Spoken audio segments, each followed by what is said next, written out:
Alors, je suis sur scène. On attend Lisa. Allez, Hello, hello Lisa. bonjour à tous.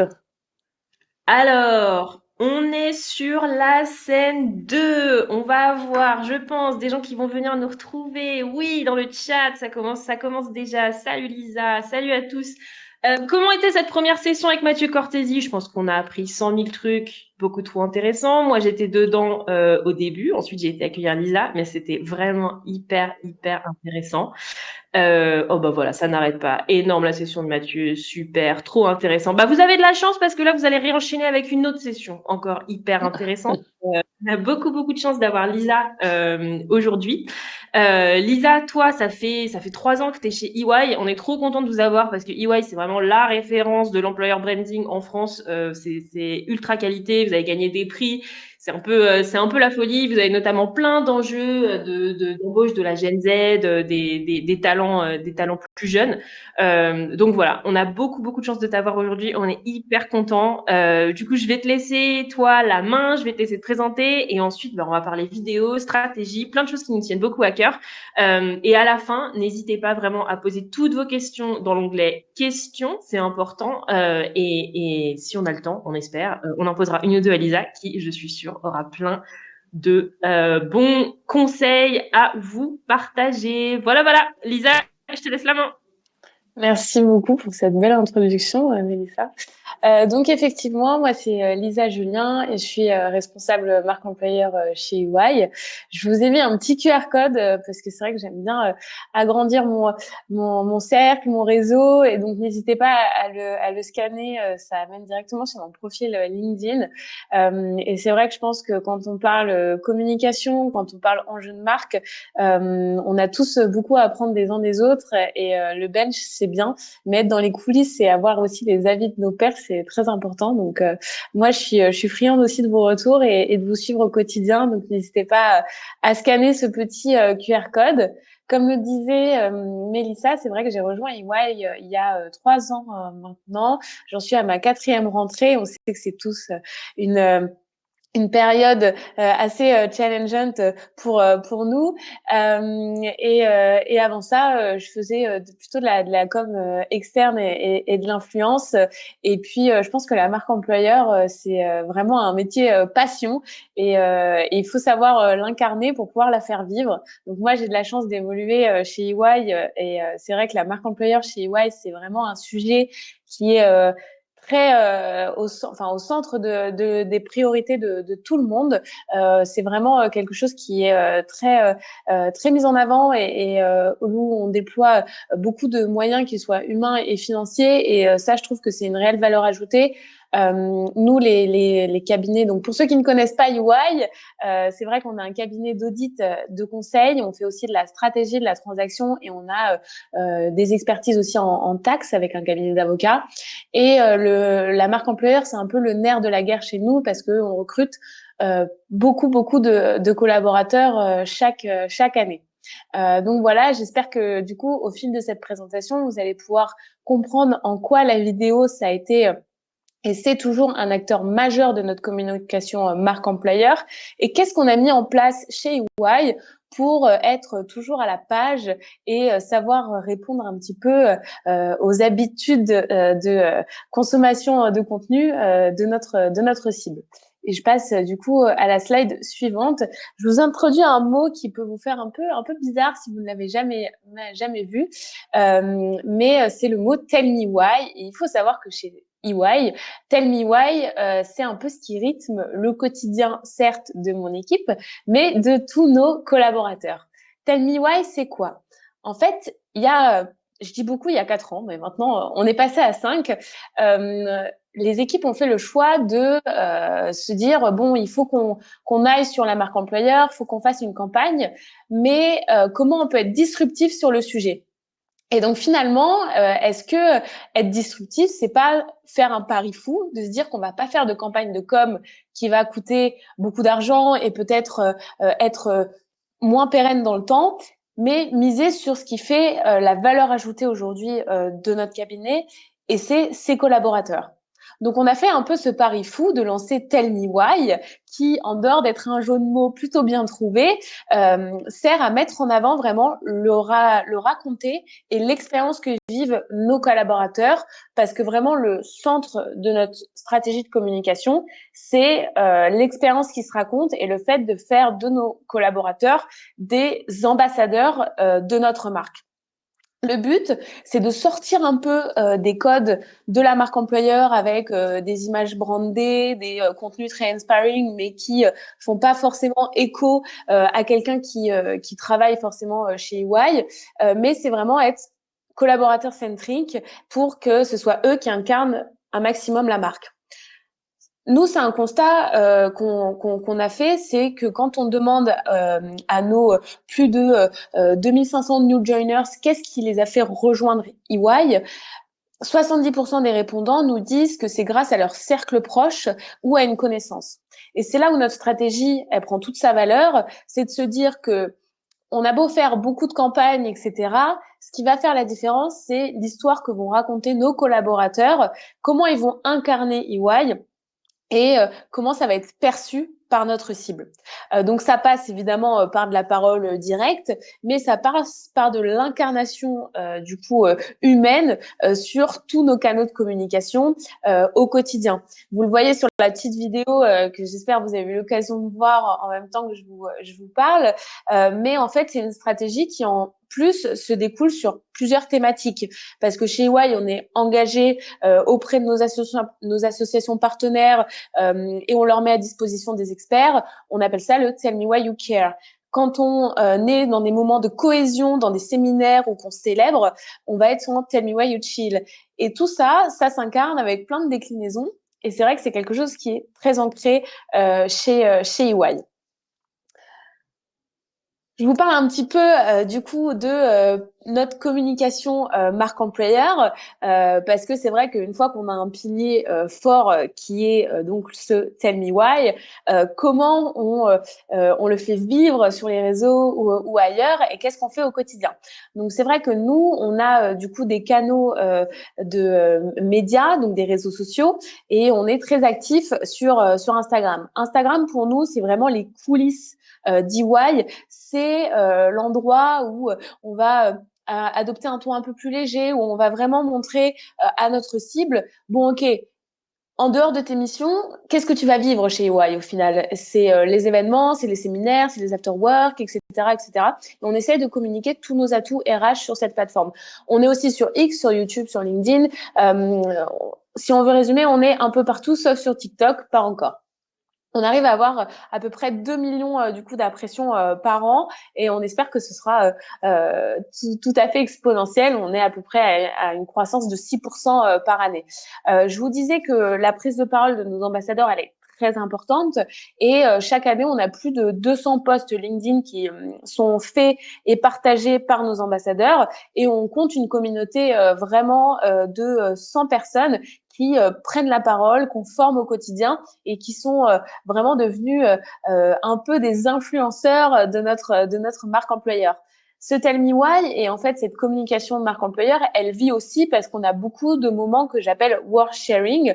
Donc en fait, c'est se dire que toutes les expériences qu'on va vivre chez EY, ce sont des excuses pour au final promouvoir notre marque. Et donc, on a la chance d'avoir une équipe de relations école qui est très active et qui, chaque année, organise plus de 350 événements du coup étudiants avec une 130 forums, mais on est aussi partenaire de 7 événements sportifs majeurs. Et tous ces moments-là, ça incarne notre marque employeur qui est Tell Me Why. Et puis enfin, on a du coup grâce à toute cette énergie, à nos collaborateurs sur le terrain, aux communications qu'on peut faire en amont et à la suite de l'événement, plus de 50% de taux de transformation de ces rendez-vous-là. Donc c'est vrai que c'est quelque chose dont on est très fier. Quelque chose qui est très intéressant parce que quand on parle de marque employeur, évidemment notre ROI il se quantifie au nombre de personnes qu'on arrive à recruter et au CV qu'on reçoit. Et on est très fiers chaque année de pouvoir acquérir à peu près 100 000 CV, ce qui est une notion énorme. Bon, à chacun son échelle, mais c'est vrai qu'en cabinet, c'est quand même un très gros nombre. Et la fierté, c'est que 40% de ces CV viennent de profils féminins. Je fais un petit aparté justement sur ces profils féminins. Nous, on fait vraiment attention dans notre stratégie globale à la marque employeur d'être toujours le plus divers et inclusif. Et c'est quelque chose sur lequel on fait très attention. Et donc, j'espère que ça va résonner sur la suite des choses que je vais vous raconter. Alors, je ne sais pas s'il y a déjà des questions, mais en tout cas, je les traiterai à la fin. Le recrutement chez EY, donc on est entre 2500 et 3000 en fonction des années par an, avec plus de 2200 jeunes diplômés et stagiaires. Pourquoi je vous dis ça? Je vous emmène doucement sur le sujet qu'on va traiter aujourd'hui, qui est la consommation de contenu de la génération Z. Nous, la moyenne d'âge chez EY, elle est de 31 ans. Donc c'est vrai que ce soit en communication interne ou en communication externe, il faut savoir adopter ces médias, ces formats, son discours à notre cible. Et donc, je vous ai dressé un petit persona. Et notre persona, quand on fait du contenu média et du contenu vidéo, c'est plutôt des étudiants en école de commerce, d'ingénieurs ou université, avec des habitudes de consommation qu'on voit au quotidien. Mais surtout, ce sont des experts RH. Pourquoi j'insiste sur ce point? C'est que vraiment, le ou la candidate qu'on cherche à cibler, on n'est pas les seuls à vouloir aller les chercher. C'est un milieu qui est très compétitif. Et donc, c'est vrai qu'ils ont ce pouvoir et ce rapport de force qu'on a pu observer depuis quelques temps maintenant en tant que acteurs du recrutement, qu'ils commencent à connaître un peu nos codes, nos stratégies, etc., pour qu'on aille les chercher, nos moyens d'acquisition. Et ils se font de plus en plus pointus et pointilleux sur ce qu'ils attendent d'une communication de marque employeur. Donc c'est vrai que ce qui était peut-être simple avant devient de plus en plus compliqué parce qu'on parle de greenwashing, de gender watching, et ce qu'ils attendent, ce sont des preuves. Et moi, j'ai l'habitude de dire que avant, quand je parlais de communication marque employeur, je disais que notre cible est une cible marketing dès la sortie de son domicile. Aujourd'hui, les candidats qu'on cherche à avoir, ce sont des cibles marketing dès qu'ils se réveillent et qu'ils prennent leur téléphone dans leurs mains. Et donc, comment nous, on peut réussir à rentrer dans leur vie, pas dès leur réveil avec leur téléphone à la main, mais qu'ils aient envie de recevoir les messages qu'on a à leur donner et sous quelle forme. C'est vrai qu'on s'est beaucoup remis en question sur la forme parce qu'au final, un contenu marque, c'est pas forcément ce qu'on a envie de voir sur son téléphone quand on se réveille le matin ou quand on utilise finalement du média ou qu'on consomme du média, c'est plutôt dans un esprit de loisir. Et donc, comment nous, on peut véhiculer des messages de marque sur en fait un canal qui est plutôt consommé pour un peu se vider la tête, etc., etc. Donc, je vous ai mis quelques exemples de posts qu'on peut faire sur notre Instagram et je vous invite évidemment à aller nous suivre EY Recrute. C'est vraiment des posts où on essaye d'être simple, de ne pas être agressif et d'être vraiment dans l'affect et l'émotion. Et je pense que ça, c'est vraiment le pilier d'une stratégie de communication marque employeur réussie, c'est de se dire comment je vais créer du lien, de l'affect, de l'émotion avec l'utilisateur. Parce que c'est comme ça qu'on arrive à engager des conversations et qu'on arrive petit à petit à rentrer dans la sphère de notre candidat et aller nous planter nos petites idées et à convertir du coup cette cible. Donc, je vous ai remis notre question et notre, du coup, problématique aujourd'hui. C'est comment on peut véhiculer nos atouts talents et critères d'activité sur les médias et avec les bons formats. Donc là, je vous ai parlé de notre stratégie, de comment on en est arrivé à publier sur les réseaux sociaux. On sait qu'aujourd'hui, le format vidéo, c'est vraiment ce qu'on consomme le plus au final sur les réseaux et dès qu'on est dans de la consommation internet par exemple. Moi c'est vrai d'un point de vue totalement personnel, j'ai 28 ans et sur mon compte Instagram, je regarde essentiellement les stories et puis mon onglet Reels. Et on est de moins en moins à regarder ce qui va se passer dans le feed, etc., etc. Ça, c'est une consommation de notre cible. En interne, on se rend compte aussi que nos collaborateurs, ils vont être plutôt aptes à recevoir de l'information quand ça va être diffusé sur des écrans qui sont présents au sein de notre Tour First, quand c'est des messages qui sont mis dans des mails, dans des communications internes.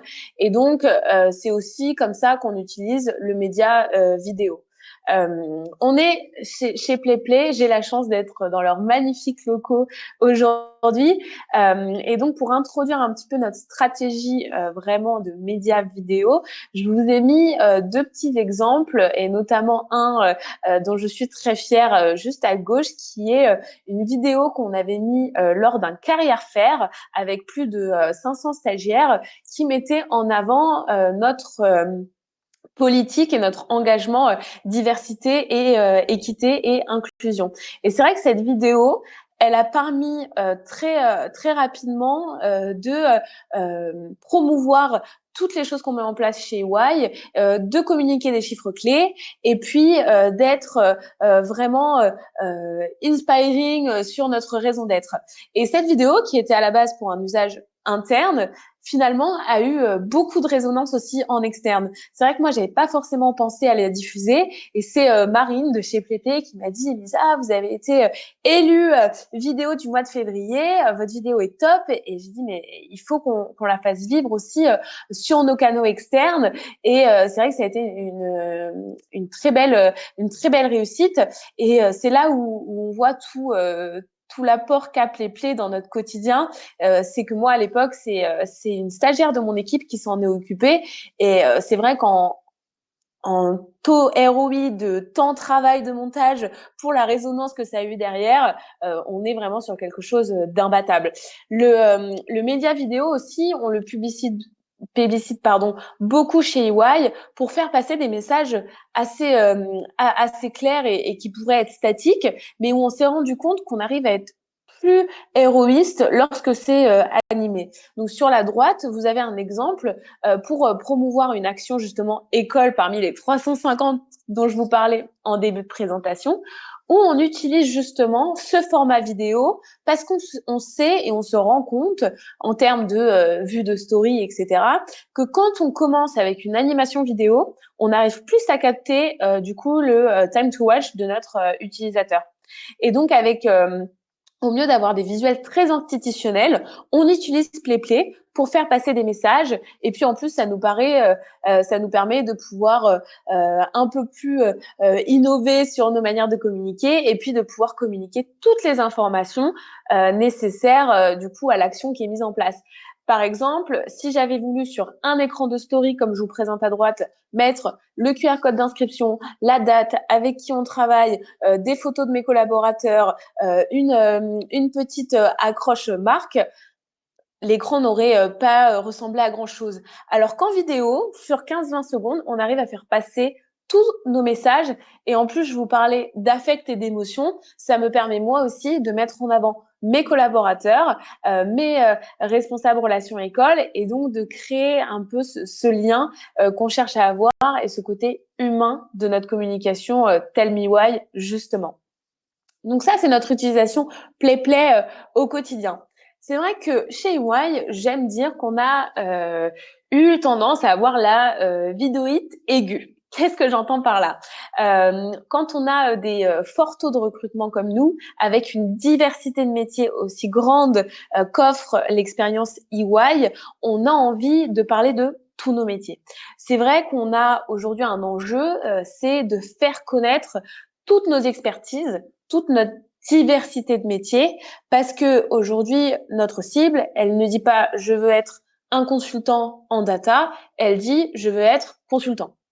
Et qu'elle ne sait pas finalement tous les métiers, tous les secteurs qu'on peut couvrir chez EY, par exemple. Et donc, on a eu l'habitude de faire beaucoup de portraits collaborateurs parce que déjà, ça nourrit et ça fait complètement sens avec notre stratégie Tell Me Why dont je vous parlais au début.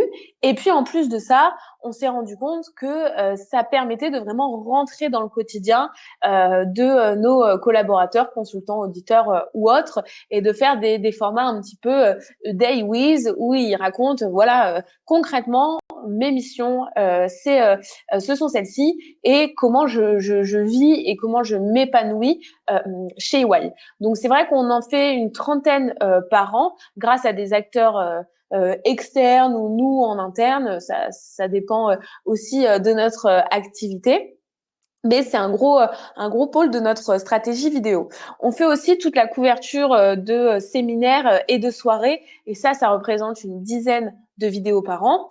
Et puis enfin, tous nos événements partenaires, qu'ils soient sportifs ou autres, on aime aussi faire de beaux after-movies parce que je vous ai mis un exemple en bas à gauche par exemple. On est partenaire du coup de l'association Top 8 de Neoma qui organise chaque année l'EY Top 8, qui est un tournoi de rugby rassemblant plus de 600 joueurs étudiants et dont les finales se passent à Jean-Bouin.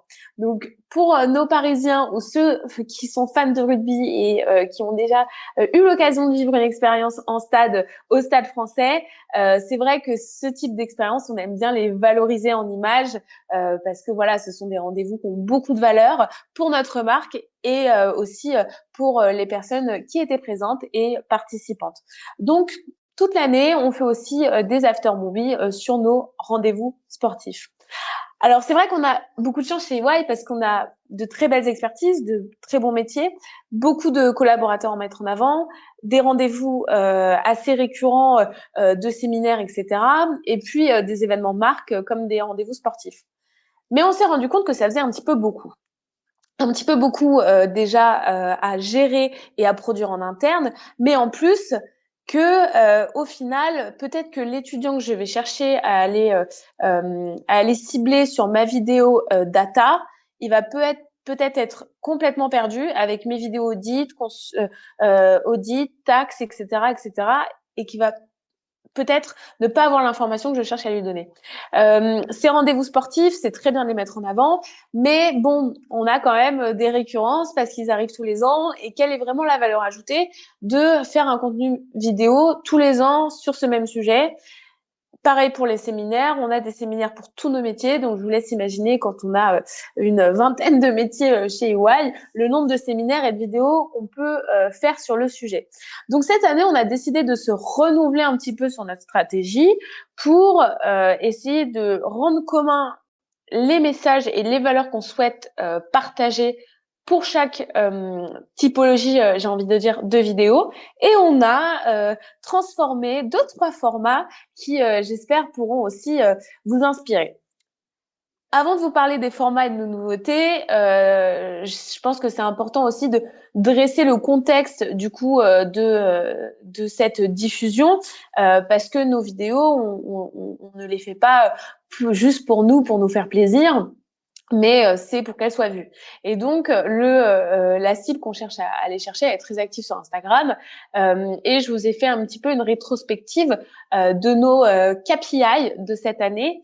Et donc c'est pour vous montrer en résumé que aujourd'hui on publie autant de vidéos que de photos sur nos comptes Instagram et que c'est vraiment quelque chose qui fonctionne beaucoup plus que nos posts statiques. Quand aujourd'hui un post, un Reels ou une vidéo sur Instagram, on arrive facilement à 3-4 000 impressions. Là, on va plutôt être à 1000 impressions pour un post plus lambda. Donc, on a tout intérêt à utiliser le média vidéo aujourd'hui. Et je vous parlais d'un renouveau de nos formats. Et justement, cette année, on s'est dit que pour sortir un peu de nos portraits collaborateurs qu'on retrouve beaucoup chez EY, mais aussi beaucoup chez nos concurrents, on allait en fait transformer ces portraits pour être plus dans le vrai, l'incarné et surtout dans l'affect et l'émotion.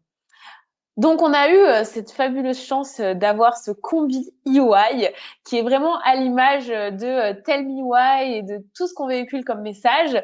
Et puis, en grande fan de Carpool Karaoke, j'ai toujours rêvé de pouvoir mettre ça en place chez EY. On travaille avec une agence qui nous a accompagnés sur toute la production, le casting et la scénarisation de ces formats. Mais c'est vrai qu'on a vraiment eu une vague de commentaires positifs sur ces portraits collaborateurs qui ont été très différenciant et où, au final, on arrive à véhiculer les mêmes messages qu'un facecam, mais avec beaucoup plus de viralité et avec un œil qui va être un petit peu plus attentif parce qu'on a réussi à marquer l'audience avec ce format. Donc j'espère que il vous plaira et que ça pourra en inspirer aussi quelques-uns. Mais ça c'est une des nouveautés qu'on a mis en place chez EY concernant notre stratégie vidéo. Et en fait, à la place de faire une trentaine de portraits, on s'est dit qu'on allait prioriser peut-être les métiers qui ont le plus d'enjeux, etc. chez nous, et en faire des très quali qui, oui, évidemment, financièrement, nous coûtent un petit peu plus cher, mais qui, en fait, vont avoir un reach qui va être beaucoup plus impressionnant et donc dont on est sûr va potentiellement cibler notre candidat de façon un peu plus naturelle. Donc là, je vous parlais juste avant de 4000 impressions en moyenne par poste. Sur ces formats-là, on est pratiquement doublé et c'est vrai que c'est des choses qu'on va venir sponsoriser sur Netflix, sur Twitch et qui prend beaucoup d'ampleur. On a aussi, on est en train aussi de revoir un peu toute notre stratégie de couverture de séminaires dont je vous parlais juste avant, pour se dire que finalement, qu'est-ce qu'on essaye de faire passer comme message quand on couvre un séminaire? C'est notre offre de formation, la qualité de notre intégration chez EY et l'ambiance de travail. Et en fait, on n'a pas besoin de faire une vidéo sur un séminaire à Deauville, sur un séminaire en Ardèche ou sur un séminaire à Nice. On peut peut-être faire une vidéo globale de tous ces moments-là où les métiers se mélangent, les environnements se mélangent, mais où les mêmes messages passent. Et au mieux d'avoir 3 vidéos de 3 minutes, on fait un format synthétique qui va venir vraiment être impactant et où notre candidat va aussi pouvoir se dire ah c'est telle équipe qui m'intéressait, mais finalement je vois qu'il y a aussi des expertises dans tel métier et ça nous offre du coup des dimensions beaucoup plus grandes que de se quantifier à un seul endroit, un seul sujet. Je vois que le temps avance et donc je vous ai fait un petit résumé de tout ce que je viens de vous dire. Le premier point, et nous c'est ce qu'on a mis en place avec Tell Me Why, c'est de se dire qu'une marque employeur réussie, c'est une marque employeur authentique. La marque employeur aujourd'hui, c'est certes un vecteur d'attractivité, mais c'est aussi un vecteur de rétention. Et aujourd'hui, si vos propres collaborateurs ne s'incarnent pas ou ne se retrouvent pas dans votre marque employeur, ça va être très difficile pour vous de la diffuser et de la faire vivre au quotidien. Ensuite, il faut savoir étudier sa cible pour comprendre ses habitudes de consommation. Nous, c'est vrai qu'on s'est dit, bah voilà, notre cible, c'est plutôt le jeune entre 20 et 30 ans. Aujourd'hui, ce jeune-là, il consomme du contenu court. Et donc maintenant, quand on fait un contenu vidéo, on a le réflexe de le découper en 3, en 4, en 5, en format vertical et à le diffuser, à le teaser un petit peu, du coup, sur des formats Reels ou TikTok, par exemple. Ensuite, il faut adapter du coup ces contenus pour créer un cadre propice à la réception de nos messages. Et c'est là où je vous parlais justement d'affect, d'émotion. C'est faire vraiment attention à comment j'introduis ma vidéo, comment je la communique pour que la cible ne soit pas tout de suite impressionnée ou un peu dérangée par l'aspect marketing, mais qu'il se retrouve avec les messages qu'on essaie de lui faire passer. Ensuite, il faut savoir renouveler ses contenus. Nous, je vous disais, on s'est beaucoup remis en question cette année et on l'a fait aussi parce qu'on passe beaucoup de temps à analyser nos KPI et à sonder notre audience. Donc, quand ils arrivent chez nous, au quotidien. Et puis enfin, ne pas hésiter à être disruptif. Alors, je sais que c'est un mot qu'on aime bien utiliser, mais du coup, à se renouveler dans ces formats pour créer du buzz et de l'adhésion. Et ça, c'est compliqué à faire tout seul. Donc, nous, on a la chance de travailler avec des acteurs externes et des agences. Et je vous encourage aussi beaucoup à le faire ou peut-être à écouter dans vos équipes les jeunes profils qui viennent de vous rejoindre parce que parfois, on a l'impression qu'on est les meilleurs et que ce qu'on fait, ça fonctionne. Mais quand on prend un peu de risque et qu'on prend du recul, c'est là où on arrive à développer des contenus qui sont très différenciants et qui deviennent viral, comme on dit, sur la toile. Donc voilà, j'espère que tout ce que je vous ai raconté, ça fait un peu écho à ce que vous pouvez expérimenter au quotidien. J'espère que nos contenus chez EY vous auront aussi un petit peu inspiré. Si toutefois vous avez des questions sur la mise en place de certains concepts ou notre stratégie à venir, bah voilà, n'hésitez pas à me suivre sur LinkedIn, à nous suivre sur les réseaux sociaux. Et puis moi, je suis toujours très ouverte à répondre à toutes vos questions. Mélissa, je te laisse Merci la main. beaucoup. Ouais, merci beaucoup, Lisa. C'était super. Et puis tellement de bons conseils. Moi, je retiens surtout deux choses. Prendre des risques. Ça, je pense que c'est hyper important C'est quand il ça. s'agit de marque employeur parce qu'en fait, ouais, on a tous un peu l'habitude de voir les mêmes vidéos avec le même CEO un peu coincé, assis sur sa chaise, qui dit des trucs hyper dimensionnants dans un sens, mais hyper difficiles parfois à intégrer quand on est aussi peut-être potentiellement une audience un peu plus jeune. Et puis l'authenticité, je pense que c'est tellement important aussi parce que avec les publics, notamment plus jeunes, ben, on sait voir un peu au travers de la vidéo bien préparée, le script tout bien ficelé comme il faut. Donc c'est super d'avoir vu tous les exemples que vous avez mis en place chez EY.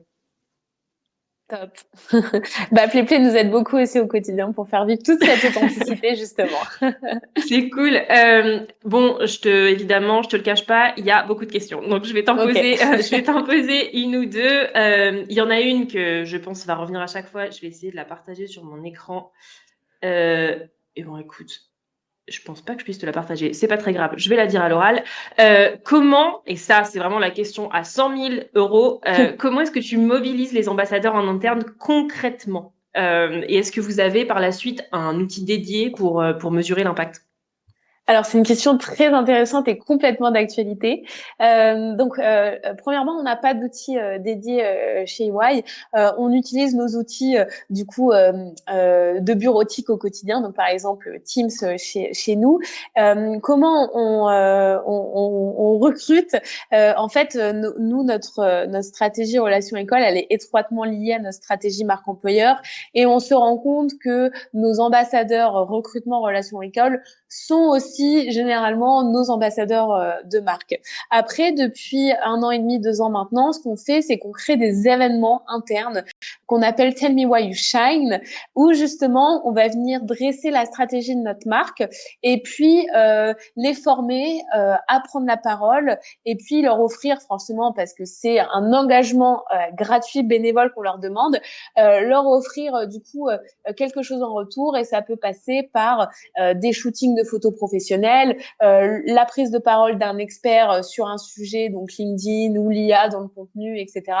Mais c'est vrai que on a plutôt cette stratégie que nos collaborateurs investis en interne sur nos différents chantiers, ça peut être recrutement, relations école, GNI, etc., deviennent en fait naturellement nos ambassadeurs. Ok, ok, très clair. Je pense que oui, je pense que tout le monde dans le chat a un peu cette l'angoisse du C'est ah, ça. il me faudrait que je fasse faudrait que la team tech ou la team product fasse un post, ce serait vraiment super, mais je sais pas trop comment aller les motiver pour le faire, donc c'est cool d'avoir un peu ton avis Ah, là-dessus. on les Euh, guide aussi beaucoup. Hein. On ouais, leur met beaucoup de contenu à disposition. Mon équipe, elle travaille énormément sur de la rédaction, de l'accompagnement, parce qu'on sait qu'on n'est pas tous communicants. Donc, je pense que ça passe aussi beaucoup par d'éducation et d'accompagnement pour leur faciliter au final la vie et la tâche.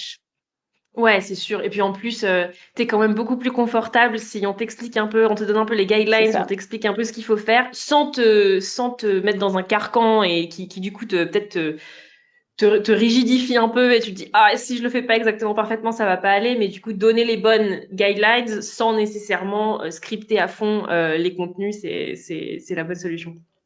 C'est ça. J'ai une deuxième question pour toi, une question de Paul qui dit pourquoi avoir fait le choix de ne pas être présent sur TikTok au vu de votre cible plutôt jeune et de votre expertise vidéo? Alors, c'est une très bonne question, Paul. Alors, je te rassure, ce n'est pas mon choix. Non, on est contraint par des volontés du coup de notre organisation globale qui aujourd'hui ne nous permet pas d'ouvrir un compte TikTok. Après, on va aller doucement sur de la sponsorisation de contenu TikTok, mais c'est vrai qu'on se pose aussi la question de est-ce que finalement EY a sa place sur TikTok? TikTok parce que ça fonctionne très bien avec des marques de consommation, mais c'est vrai que on n'a pas envie de tomber dans le cliché ou dans le côté boomer où on a essayé d'y aller, on n'y est pas arrivé. Donc notre arrivée sur TikTok va aussi se baser beaucoup sur nos ambassadeurs. On va plutôt compter sur eux pour faire des on-board with et où vraiment montrer les coulisses et moins sur de la coordination directe de notre marque et cabinet EY. Hyper clair. J'ai une super question de Lucie. Ça, je pense qu'elle est hyper intéressante et ça revient à ce que tu disais au début en termes de KPI, de ROI, comment est-ce que tu calcules tout ça. Et la question de Lucie, c'est comment est-ce que vous connectez l'employé advocacy avec les CV et les candidatures qui sont reçues. Quelles sont les métriques en fait que vous corrélez pour vous dire il y a un impact, notre employeur branding, ça fonctionne et on le voit. Alors sur plusieurs points, je vous parlais de nos événements recrutement notamment. Typiquement nos événements recrutement, aujourd'hui la com elle va être essentiellement média et donc si on arrive à la suite d'un événement recrutement à recruter 15 profils, on se dit que la campagne qu'on a fait sur les réseaux sociaux a permis de recruter 15 profils. Ensuite, nous, on met beaucoup en place aussi de liens traqués. Donc, quand on publie sur LinkedIn ou sur les autres réseaux, on a des liens traqués. Comme ça, sur nos KPI de site carrière, on arrive à voir combien tel poste ou tel réseau a généré de visites sur notre site. Bon, après, on n'arrive pas à savoir si Thomas, qui nous a rejoint, est venu grâce à Instagram ou à cette vidéo YouTube, mais on est en train de justement mettre en place actuellement un outil qui nous permettra de tracer tout le chemin de notre candidat et qu'on espère avoir des retours. Mais aujourd'hui, comme la grande partie de notre communication de recrutement passe par la marque employeur, on arrive à corréler un petit peu nos résultats via ce biais-là. Ok, super clair. Une question de Audrey qui est hyper intéressante aussi. Est-ce que du coup ce volet employer branding, vous ne le communiquez que sur les réseaux sociaux ou il y a aussi un volet un peu plus corporate branding qui s'inscrit peut-être plus sur du site, de l'emailing? Comment est-ce que ça se met en place? Alors, on est beaucoup sur les réseaux sociaux. Après, on a aussi un site carrière avec des landing pages qu'on anime et qu'on nourrit de toutes ces vidéos. On est fièrement classé parmi les top companies des classements type Potential Park, justement sur notre site carrière et sur notre présence média générale, parce que on arrive à mettre tous ces contenus sur nos sites carrière, sur les job boards avec lesquels on collabore, et puis on crée des campagnes display. En fait, on est vraiment sur tout, les canaux à disposition. Et puis dernièrement aussi, on a mis des formats courts animés dans toutes les gares parisiennes au moment du week-end de Pâques. Et puis du coup, on a aussi été un petit peu offline grâce à du DOH dans les gares. Donc aujourd'hui, je vous ai parlé réseaux sociaux, mais on est quand même présent globalement sur tous les canaux médias, qu'ils soient en presse, en site, en job board et en campagne display. Je vous ai parlé aussi de Netflix et Twitch. On va sponsoriser du contenu sur ces plateformes-là également. Ok, hyper clair. Je vais t'en poser peut-être une ou deux encore. Il y a beaucoup de questions. Il y en a une qui est un peu plus opérationnelle. Mais j'adore cette question parce que c'est vraiment une question qui, en tout cas nous chez PlayPlay, on a l'occasion de parler à beaucoup de gens qui font de l'employer branding et c'est une question qui revient tout le temps. Donc on se remet dans un mood un peu plus opérationnel. Mais quand tu parlais tout à l'heure de portrait de collaborateurs et notamment comment maintenant on essaye de faire des choses un peu plus authentiques, tout ça, la question de Clément c'est quelle question tu poses pour réaliser un portrait de collaborateur qui ne tombe pas dans le classico-classique, pourquoi tu aimes travailler chez EY, enfin voilà quoi. Comment est-ce que tu l'amènes ce portrait de collaborateur et quelles questions tu poses et comment tu t'assures de l'authenticité du contenu que tu crées? Alors, je pense que la chose la plus importante, c'est déjà de s'entretenir d'abord avec le collaborateur pour créer un lien et puis apprendre à le connaître d'humain à humain. C'est ça qui, au final, le jour du tournage, va faire en sorte que votre acteur soit à l'aise et en fait qu'il y ait déjà une certaine complicité installée. Ensuite, ce travail il est important aussi pour apprendre un peu plus de choses personnelles sur votre acteur et du coup pouvoir orienter les questions. S'il a typiquement une passion, c'est quelque chose que je vais mettre en avant dans ma vidéo. Et puis, s'il y a des parcours atypiques, c'est aussi quelque chose que je vais mettre en avant. Généralement, nous, on a des questions qui sont quand même assez similaires, où on va évidemment demander de se présenter, et puis on leur demande pourquoi en fait ils ont rejoint EY, quelle a été la rencontre la plus marquante de leur expérience, le moment le plus marquant. Et puis moi j'aime bien leur demander, bon bah t'es au téléphone avec ta grand-mère, tu dois lui expliquer ton travail, qu'est-ce que tu dis? Et au final, ça permet une vulgarisation hyper efficace de leur métier, et on sort un peu des codes de ce dont on a l'habitude de faire en vidéo. Mais je pense que vraiment la complicité et l'aspect naturel du collaborateur, c'est ce qu'il faut mettre en avant, et donc ne pas hésiter à sortir du cadre professionnel et à vraiment parler de l'humain qui est incarné, et donc des passions ou peut-être des moments un peu marquants de son expérience à lui. Ouais, super clair. On avait notamment chez PlayPlay lancé il y a quelques temps un podcast interne, donc qui a jamais été sorti en extérieur, Génial. et qui était hyper intéressant parce qu'en fait, ça s'appelait PlayPlay, je sais plus, Playmakers. Et en fait, l'idée c'était de se dire, que font les Play Players quand ils sont pas chez PlayPlay? Et en fait, tout le concept de ce podcast en interne, c'était de savoir qu'est-ce que tu fais quand tu travailles pas chez PlayPlay. Je sais que Arthur, le CSM Arthur, nous regarde aujourd'hui de PlayPlay, nous regarde aujourd'hui sur le Content Summit, et lui, il nous avait parlé par exemple du fait qu'il fait du théâtre d'impro. Et c'était hyper intéressant. Et en fait, tu apprends à connaître Arthur d'une manière un peu différente que lui qui te raconte sa vie de CSM. Donc, je pense que vraiment partir sur cet angle un peu passion, qu'est-ce que tu fais quand t'es pas au travail, ça peut être hyper intéressant. Et ça permet aussi d'ouvrir des conversations très intéressantes sur les soft skills qui, par exemple, chez EY, sont aussi vraiment des valeurs très importantes, et ce qu'on recherche chez nos collaborateurs. Parce que quand on recrute dans des grandes écoles, les profils sont similaires. Et en fait, qu'est-ce qui va faire la final touch de candidat qu'on va recruter? C'est en fait ce qu'il est lui en tant qu'humain, et là où il va pouvoir nous apporter du soft skills, et peut-être être un rayon de soleil dans un open space, ou avoir toujours la petite info qui va bien en fonction des passions qu'il peut avoir dans son quotidien et sa vie en dehors du monde pro. Hyper intéressant. Je t'en pose une dernière Allez. petite, parce que celle-là, elle est aussi assez importante. Comment est-ce que c'est une question de Lucie. Quelles sont les motivations de ces ambassadeurs, en fait? Qu'est-ce qui fait qu'ils s'engagent? Parce que tu as parlé un tout petit peu de comment tu les mets sur les bons rails en faisant un peu des sessions de training, entre guillemets. Mais comment ils sont motivés? Pourquoi ils le font, et comment tu les gardes motivés? Alors, je pense que déjà, et ça fonctionne aussi en tant que communicant marque employeur, c'est qu'un ambassadeur, il partage son expérience parce qu'il y croit et qu'il aime sa marque. Donc, pour avoir des ambassadeurs, il faut déjà avoir une marque qui soit forte et qui donne envie de la partager, avec des messages ou des valeurs qui donnent envie de les partager. Parce que quelqu'un ne va pas mentir ou jouer ce qu'il a envie de raconter sur ses réseaux sociaux, notamment professionnels. Donc, je pense que ça, c'est le premier point. Et ensuite, je vous ai dit, c'est quelque chose qui est très naturel chez nous, parce que nos ambassadeurs se rendent vite compte de l'importance qu'a la marque employeur pour leur business, pour leurs équipes. Et donc, si un jour ils font face à un frein business, ou peut-être un manque de staffing au quotidien, leur premier réflexe, ça va être de se dire, je vais faire de la marque employeur, parce qu'en fait, j'ai envie de faire grandir ma marque, de faire grandir mes équipes. Et si j'y arrive pas, j'ai envie de crier sur le toit du monde à quel point ma marque est belle. Et donc, en fait, c'est vraiment assez naturel chez nous, parce que je pense que on a des gens qui aiment leur marque et qui ont envie de faire grandir cette dernière. Et donc, ça fonctionne plutôt bien de cette manière-là. Et comme on a créé ce Tell Me Why, en fait, toute cette prise de parole devient légitime. Et donc, on a aussi très peu de questions de personnes qui se disent, mince, mais que va penser mon management de ma prise de parole, etc. Ouais. Chez nous, c'est très transparent, et notre management est très supportif justement de cette prise de position et de cette prise de parole en externe sur notre marque.